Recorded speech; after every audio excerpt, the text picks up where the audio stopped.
Well, it is like 85 degrees. We're just getting started in this heat wave, and we've already got, within an hour of being on the property, we've already got like a dozen electrical violations. Let's check it out. This is the main disconnect for the home. Power comes up through the meter, goes up through the box.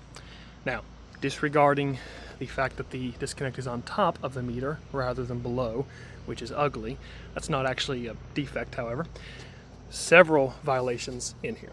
So the conductors bringing power to the home are undersized. See here they say 2-aught, 2/0. This is a 200 amp breaker.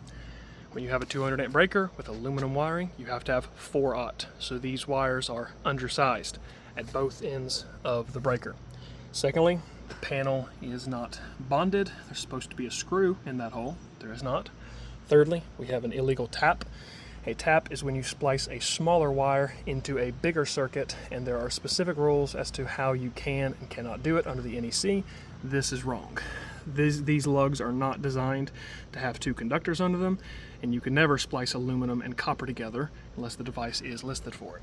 Now, the tap's purpose is that it's jumping off power from the main breaker and going over to the garage. Again, we have several issues.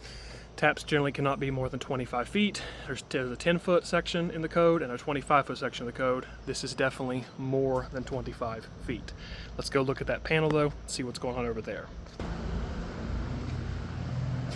So over here, I hate to be this guy, but this entire installation was wrong, and it was wrong at the time that it was installed, whoever did it.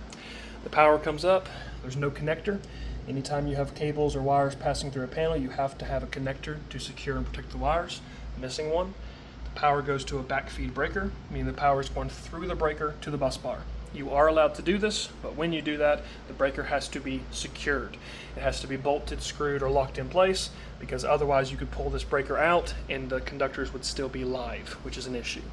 There's a double tapped breaker here. This is a different type of tap than before, but basically there's two wires under a single screw. These GE breakers are not designed for that. Some breakers are, these are not. Got a 4-wire feed, 2 hots, a neutral, and a ground, but we've only got one bus bar. When you have a sub panel with a 4-wire feed, you have to have separated grounds and neutrals, and they're improperly connected here. The box is not bonded, missing a bonding screw right there, and then there are 2 conductors, another double tap on the neutrals, ground and a neutral under the same lug. Many people like to say that that was allowed in the past. That's incorrect.